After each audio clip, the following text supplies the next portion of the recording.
Hello again, YouTube. This is Veteran Mountain Man, and we're going to continue our 1776 conservatism discussion with our best rights, which are the rights that keep you and I out of jail.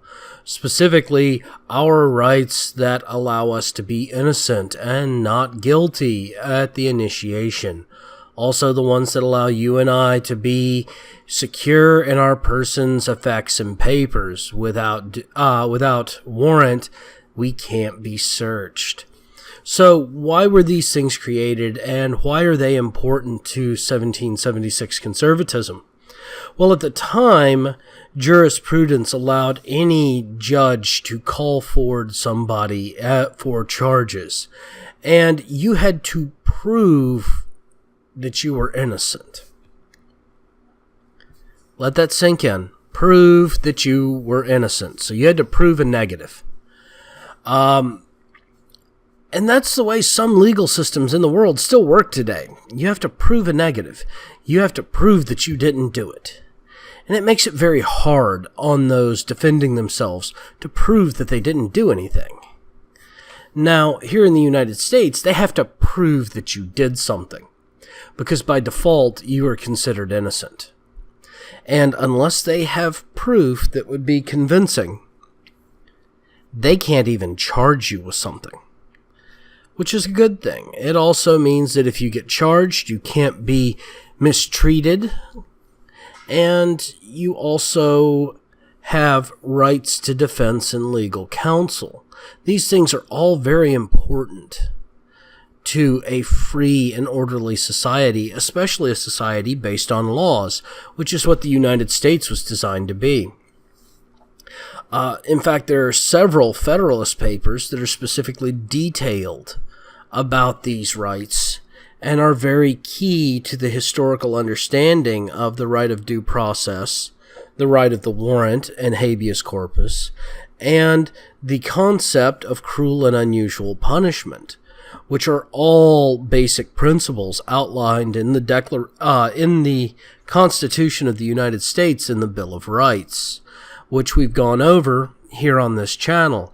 You can see my segment on the Constitution. It covers the 4th, 5th, 6th, 7th, and 8th Amendments to the Constitution, which specifically cover this kind of stuff.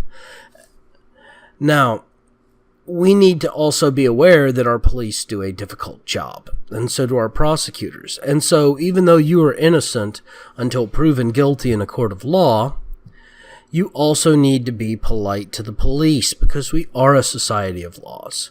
So it's a two-way street. If you disrespect the police, they are going to come down on you a lot, as hard as they can under the law and the statutes, while trying to prove that you are guilty.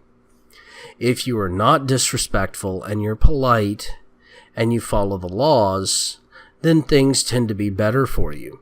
In fact, you can determine just how successful a person will be as to whether or not they have committed a serious felony by the time they are 25 years old.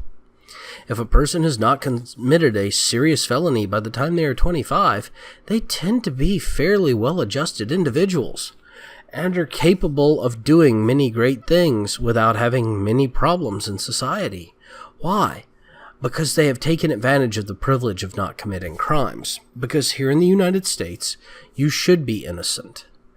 And so we need to look at how that works and how that really interacts with our society, because we also have a plethora of laws everywhere.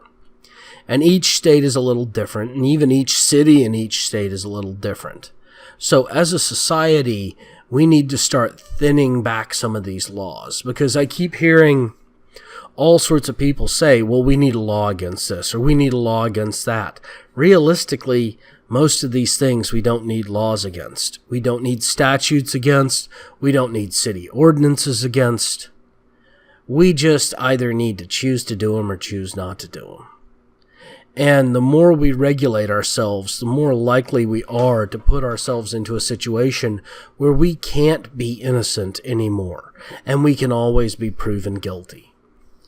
And so I would like to see us go back to a more agreeable time and a more basic time and push back the laws and reform the laws so that there are basic laws and basic principles, and we can get back to those. Because realistically, where we're at right now, there are just too many laws for anybody to be able to follow them all. They are so deep and so nested and so extensive that it's amazing anybody gets anything done. And it's crippling our country to have this many layers of law. We need to take back some of this government and slow it down and roll it back nice and slow so that we can actually see clearly again. Well, that's my take today on 1776 conservatism and the discussion of our 4th, 5th, 6th, 7th, and 8th Amendments. Remember, check out my dissertation on the Constitution and description of these different subjects in more detail. And I will try to bring you another dissertation on 1776 conservatism on Wednesday, because tomorrow I'm going to go out and practice my Second Amendment rights, as I like to do on a regular basis. Thank you all again, and have yourself a nice day.